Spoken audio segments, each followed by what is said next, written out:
তোমার কি মনে হয় যে দরিদ্রতা একটি অভিশাপ? যদি দরিদ্রতা সত্যি কোনো অভিশাপ হয়ে থাকে, তাহলে এটাকে কাটিয়ে ওঠা কি আমাদের কর্তব্য নয়? একজন মনীষী বলেছিলেন, তুমি যদি দরিদ্র হয়ে জন্মাও সেটা তোমার দোষ নয়, কিন্তু তুমি যদি দরিদ্র অবস্থায় মৃত্যুবরণ করো তাহলে সেটা পুরোপুরি তোমার দায়। কারণ তোমার হাতে ছিল সম্ভাবনা, ছিল সুযোগ নিজেকে বদলে ফেলার, বড় কিছু করার, নিজের স্বপ্নগুলোকে ছুঁয়ে ফেলার। তোমার হাতেই ছিল নিজের অবস্থান বদলে দেওয়ার চাবিকাঠি। আর সেই অবস্থান বদলটা আজ আবশ্যক, অপরিহার্য।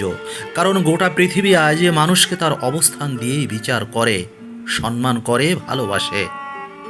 এই সমাজ মুখে বলে মানুষটাই আসল, কিন্তু বাস্তবে কি তাই? বাস্তবে তারা কেবল অবস্থানকেই গুরুত্ব দেয়। সুতরাং তুমিও যদি নিজেই নিজের অবস্থানকে গুরুত্ব না দাও, তবে সেই সমাজ কেন দেবে বলো? মনে রেখো, পরিবর্তনই একমাত্র পথ নিজেকে প্রতিষ্ঠিত করার, সম্মান পাওয়ার আর নিজের জন্মকে সার্থক করার। স্বপ্ন দেখলে সেই স্বপ্ন পূরণের দায়িত্বটাও নিতে হয়। কারণ শুধু স্বপ্ন দেখলেই হবে না, সেই স্বপ্নকে বাস্তবে রূপ দেওয়াটাই আসল কাজ। প্রত্যেকটা মানুষের স্বপ্ন দেখা উচিত, কারণ স্বপ্নহীন মানুষ জীবন্ত হলেও ভিতরে ভিতরে মৃত। লক্ষ্যহীন জীবন মানে দিকহীন এক ভাসমান নৌকা, যার গন্তব্য নেই, গতি নেই। তাই স্বপ্ন থাকাটা জরুরি, লক্ষ্য থাকাটা জরুরি, উদ্দেশ্য থাকাটা আবশ্যক। মনে রেখো, এই পৃথিবীতে কেউ তোমার বাঁচা মরার খোঁজ রাখবে না। তাই নিজের স্বপ্নের দায়িত্ব নিজেকেই নিতে হবে। বিশ্বাস করো, মানুষের স্বপ্ন পূরণ হয় যদি সে সত্যি তা চায়, যদি সে তার জন্য পরিশ্রম করে। লক্ষ্য থাকলে, উদ্দেশ্য থাকলে, কঠোর পরিশ্রম করলে সফলতা আসবেই। কারণ এই পৃথিবীতে যারা আজ সফল তারা সবাই মেহনত করেছে। আর ভাগ্য, সেটা তো কেবল বোনাস। কিন্তু শুধুই ভাগ্যের ওপর ভরসায় বসে থাকলে কিছুই হবে না। আমাদের হাতে সুযোগ কম, সেই সুযোগ আমাদের হাতে নেই। পরিশ্রমের কোনো বিকল্প হয় না। যদি কেউ কখনো বলে সফলতার শর্টকাট রাস্তা আছে, তবু সে রাস্তাটা নিও না। কারণ যেটা পেতে যতটা সময় লাগে তার স্থায়িত্ব অনেক বেশি হয়। তোমার শ্রম কখনো তোমাকে ধোঁকা দেবে না, আর তোমার ব্যর্থতাও না। অবাক লাগতে পারে, ব্যর্থতা তো নিজেই একটা ধোঁকা। না, ব্যর্থতা হলো জীবনের এক দরকারি শিক্ষা। পৃথিবীর সব ধনী আর সফল মানুষের জীবনের শুরুতে ছিল অসংখ্য ব্যর্থতা।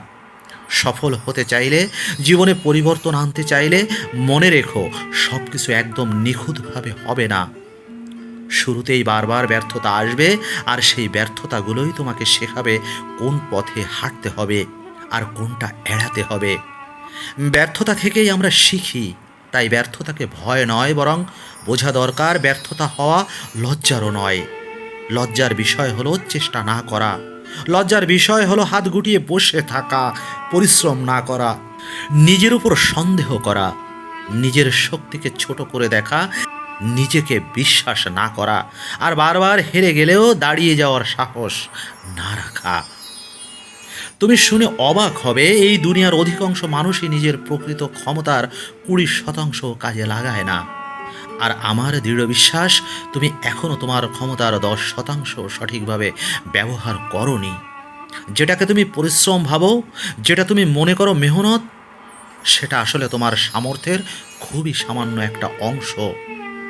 একবার কল্পনা করে দেখো, যদি তুমি তোমার 50% ক্ষমতা নিয়ে ময়দানে নামো, তাহলে কি অসম্ভব রেজাল্ট আসতে পারে তোমার জীবনে। সফলতা তখন তোমার দরজায় কড়া নাড়বে। কারণ তোমার ভিতরে যে বিশাল শক্তি ঘুমিয়ে আছে, সেটাকে জাগাতে পারলেই তুমি নিজেকে বদলে ফেলতে পারো। এখনো দেরি হয়ে যায়নি।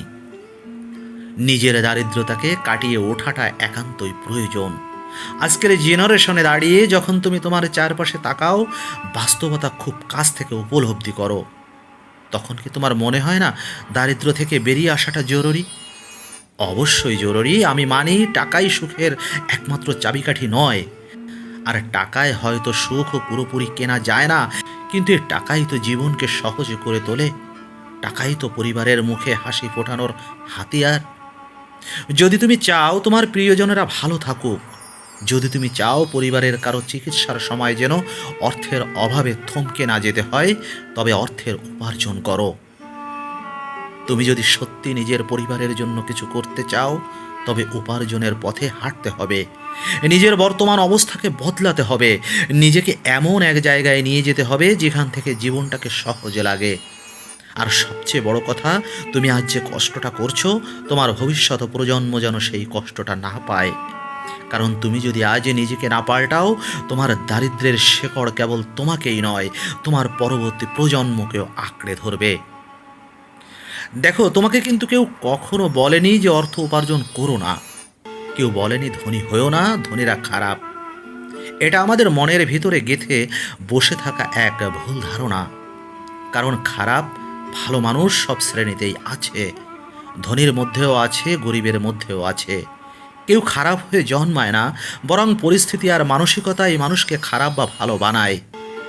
তাই শুধুমাত্র ধনী হলেই খারাপ, এই ধারণা থেকে আমাদের বেরিয়ে আসা উচিত। এই সমাজ, এই পৃথিবী তোমাকে তো কখনো বলেনি অর্থ উপার্জন করো না। তোমার ধর্মও তোমাকে নিষেধ করেনি অর্থ উপার্জনের জন্য পরিশ্রম করতে। বরং ধর্ম তো শেখায় হালাল উপার্জনই ইবাদতের সমান। তোমার দেশও বলেনি অর্থ উপার্জন খারাপ। এমনকি তোমার পরিবার, যারা দিনের পর দিন তোমার কাঁধে ভরসা করে, তাদের কারো মুখেও তুমি কখনো শুনবে না ইনকাম করো না।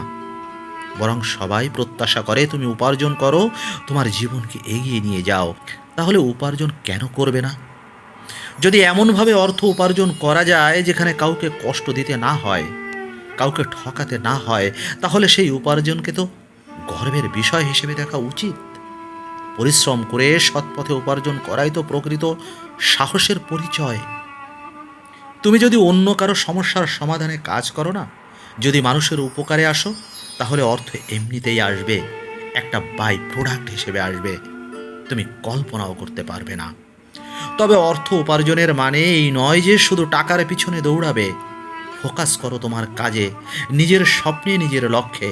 নিজেকে তৈরি করো এমনভাবে যেখানে তুমি নিজেই নিজের অনুপ্রেরণা হয়ে উঠতে পারো। নিজেকে নিয়ে ভাবো কিভাবে আরও উন্নত হওয়া যায়, কিভাবে আরও কার্যকর হওয়া যায়। যখন তুমি নিজের দক্ষতা দিয়ে, ক্ষমতা দিয়ে প্রতিনিয়ত কাজ করবে, নিজের গণ্ডির মধ্যে নিজেকে শক্তভাবে দাঁড় করাবে, তখন দেখবে জীবন একে একে পরিবর্তন হয়ে যাচ্ছে। সাফল্য কখনো হঠাৎ করেই আসে না, কিন্তু যখন তুমি হাল না ছেড়ে প্রতিদিন নিজের লক্ষ্যের দিকে এগিয়ে যাও, তখন অর্থ, সম্মান, স্বীকৃতি সব কিছুই তোমার দরজায় এসে কড়া নাড়ে। তাই শুধু নিজের কাজের প্রতি একাগ্র থেকো, পরিশ্রম করো, মন দিয়ে করো। বিশ্বাস রাখো, যদি তোমার ইচ্ছা সত্যি হয়, তোমার কাজও একদিন তোমাকে স্বপ্ন ছুঁয়ে দেবে।